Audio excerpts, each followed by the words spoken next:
Snapchat has become a staple in today's social media world. Yeah. It's a convenient way to contact friends and keep in touch with people.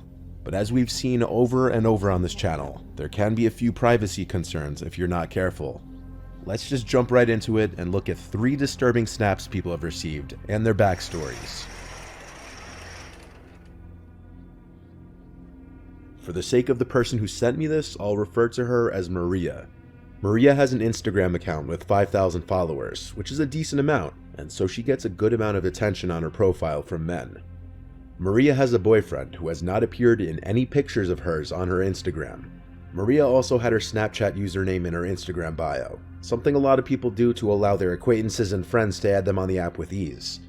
This can also open the door to unwanted contact though.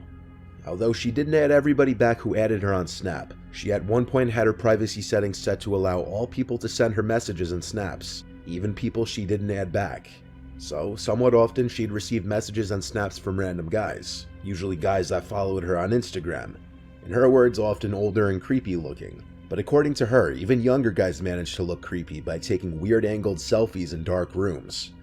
Usually the snaps were pretty harmless like this. But one day, she received a snap that would lead to her getting the police involved. Maria lives with her family, but often stays at her boyfriend's first-floor apartment. This location is not known to anybody except for her close friends who know of her boyfriend, making it all the more disturbing when she received this snap. It was a picture taken through the window to her boyfriend's bedroom. At the time the photo was taken, it's hard to see it in the dark, but Maria was in the bed napping, and her boyfriend was in the living room watching football. There was no caption to the Snapchat, making it appear to be some kind of subtle threat. Maria didn't open the snap until much later in the night while going through snaps she'd received from various people she didn't know. By this time, it was a couple hours after the snap had been sent. She panicked and screenshotted the snap and showed it to her boyfriend. From here, he replied to the account on her phone, asking who is this. Upon adding the person back, they saw the account had a pretty high snap score, which for those of you who may not know, a person's snap score represents how many times they have received or sent a snap. This account having a snap score in the 50,000 range meant it wasn't likely just a random spam account. The person replied, "John, LOL." Maria's boyfriend replied back, "We're calling the police," and John replied, "'Kay, cool, let me know if you need help calling them." After this, the account blocked her, and the couple were left to wonder who this person was. A search through Maria's Instagram followers turned up multiple Johns, but with no last name on the account, it would simply be a guess as to who it could be. That same night, as the couple was sleeping, a crash from the living room woke them up. As Maria's boyfriend ran to check the source of the noise, he found it was the dining room window, which had been shattered, and on the floor was a house brick, presumed to have been taken from a house being renovated down the block. If the couple didn't have a case before, they definitely did now, and they called 911 to report the incident. Now that a police report had been made, police would subpoena Snapchat for information on this person's account in hopes to locate the person. The couple was assigned a detective to their case who was supposed to help in identifying the mystery person. However, as the days turned into weeks, little to no information was given. It did become apparent, however, that the Snapchat account had been either deleted or banned because it no longer came up under search results.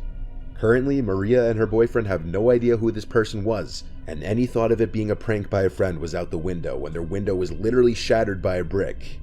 It can boil down to a stalker being jealous of her boyfriend, but this would also mean that Maria was followed to her boyfriend's house, and that the perpetrator would know where she lives as well. Luckily, with security cameras becoming more prevalent on houses, these kinds of crimes are becoming more difficult to get away with.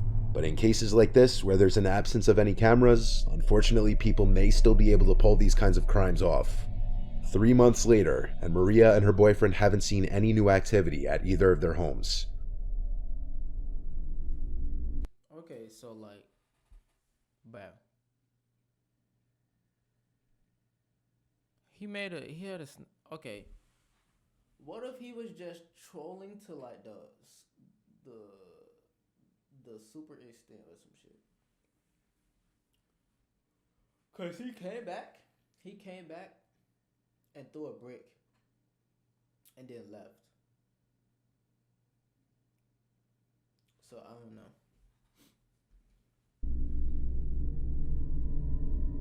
This next story comes from a college student named Tom from the University of Kentucky. Tom shares his location on the Snap Map feature, which if you've been around my channel for a while, you know how things can sometimes turn out with that. Tom lives in a house off campus with 4 friends in a downtown area by a bunch of bars. The squad of guys often walk to and from these bars at night on the weekends. The night in question was no exception. Tom was on his way home from a nearby college bar, about a 15-minute walk from the house. At some point while walking home, he was on a quiet residential street with woods on one side, and he heard someone walking behind him. He turned to see a man holding out something in front of him, walking about 10 meters behind him. He couldn't tell what he was holding, but he didn't stare for too long because he didn't want to draw negative attention to himself. He noted that something about the sight of the man seemed ominous, though. The man was behind Tom for a while, until he turned to the block with his house on it. At some point before making it back, the man was no longer behind him, at least not that he thought. It was only after he made it back inside the house that he got a notification that he received a snap from his friend Luke, one of his housemates, who was home at the time. Luke had lost his phone that night though, so receiving a snap from his Snapchat account meant that somebody had his phone. Tom called his housemates downstairs before opening the video. Oh no, bro.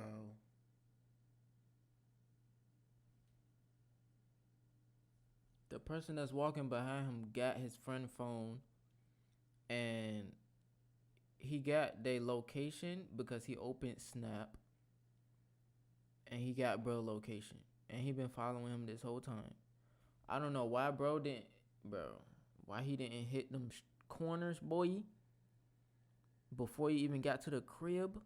Cause if he was following you the whole time, then once you hit your corner of the street, he not there, bro. If you don't keep walking, bro. He also turned his screen recorder on to capture the snap, and this is what they saw.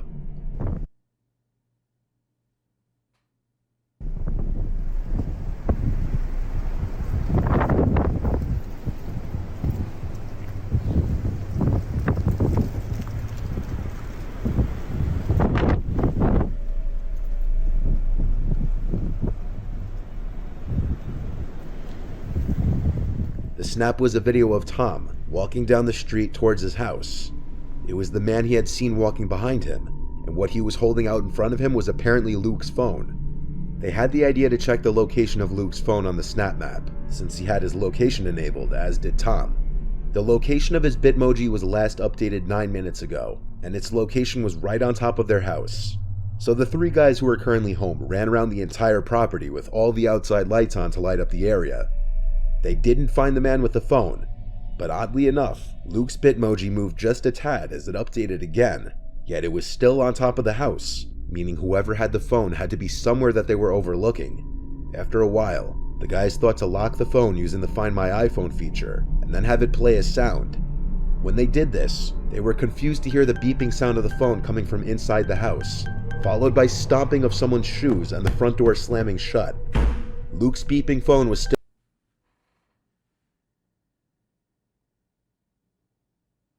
Yo.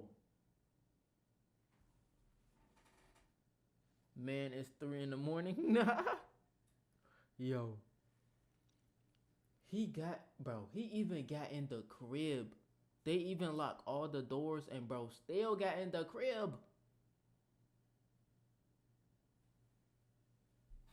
If they wouldn't have did that, they would have been cooked. still inside the house, but instead of going straight for that, the 3 guys ran outside to chase after whoever just ran out the front door.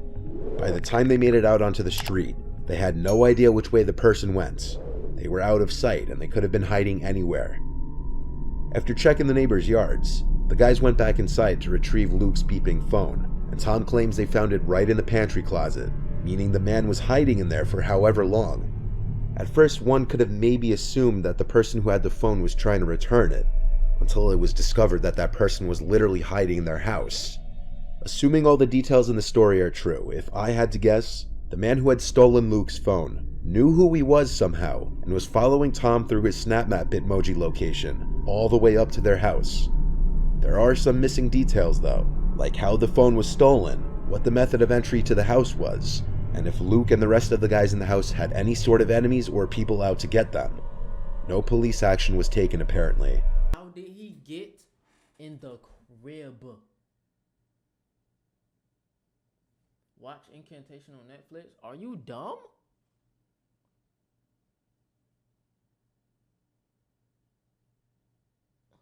Are you dumb? Nah, you're tweaked.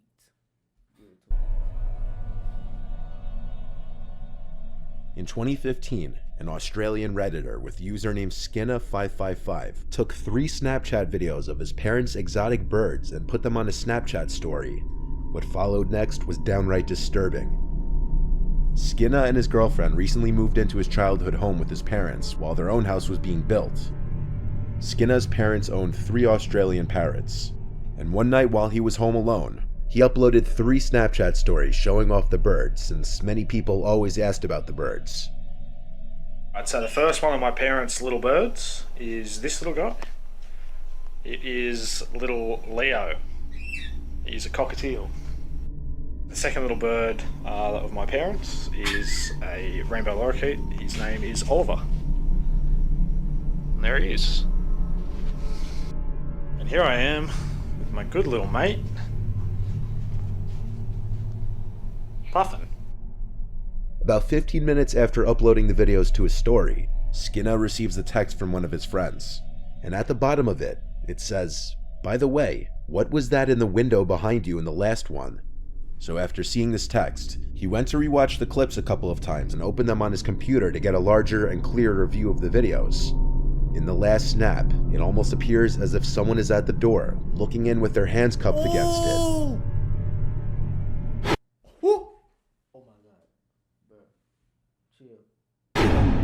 But it's hard to say for sure because of how briefly the door is in the frame. But whatever it was not in the first snap when that same door was in full frame. Skinna was home alone at the time, and to add to the mystery, that door led to the backyard, which was only accessible through a single gate which had been locked.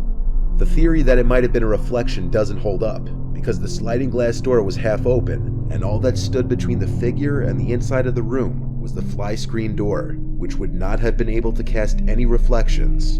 Whatever was at that door moved in the matter of seconds that passed between the first and third snap. When Skinna was a young child, around 10, he started to commonly experience sleep paralysis, which could get so intense that he'd find himself often not being able to breathe for short periods of time, and this led to a fear of sleeping for him. A couple years went by, and his sleep paralysis tendencies would worsen. During his episodes, he could not move, and felt like something that meant him harm was in the room with him. Around the age of 14, he started to hear and see things like thuds and creaks. However, he always had one recurring vision, a faceless person looking in his bedroom window with their hands cupped up to the glass, similar to this image caught in his Snap story. When he moved out at age 18, he never had another episode. So for a few days after these snaps, nothing happens. But Okay, he moved out at, bro, that said something. He moved out at 18. He never had a fucking dream of that again. It's the fucking crib. It's haunted, bro. Whatever's at that crib is haunted. Nigga. And you've been suffering, having all them dreams because of that crib. You leave, nothing. You're good. You're good. You're good. How am I dumb? JB, elaborate. You want me to watch Incantation, one of the most scariest movies on Netflix. You think my dumb ass gonna watch that? And I'm jumping at this in scary games, and you think I'm gonna watch Incantation? Boy, what, boy? Boy, what, boy? Skinna found himself home alone again. At around 10:15 p.m., while playing games on Steam with his friends, he starts to hear some relatively loud banging, loud enough that he could hear it even through his headset. It was coming from the screen door outside. He got up to film the sounds using his phone. The noises got louder and more frequent. Instead of outright opening the curtains and potentially finding himself face to face with someone on the other side, he walked through the kitchen into the laundry room to turn on the outside lights. Like I mentioned earlier, there's only one entry and exit to the backyard, the left side of the house through a locked gate. So with the back lights now on, he went over to a window that looks out to that one exit of the backyard. While waiting and expecting to see someone rushing out of the yard, a loud noise can be heard from outside on the opposite side of the house.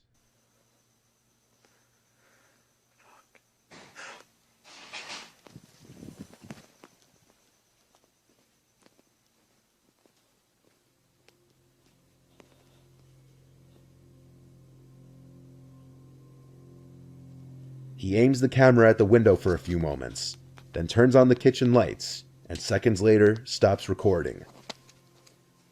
Oh, that shit scared me. What the fuck, man? Did they jump through the window? He kept all the lights on until his parents returned home. He uploaded the videos to Reddit, and people started to help in examining the videos. After a few Redditors enhanced the videos, a big mess in the corner was revealed in the dining room. Oh! Yo, I'm scared.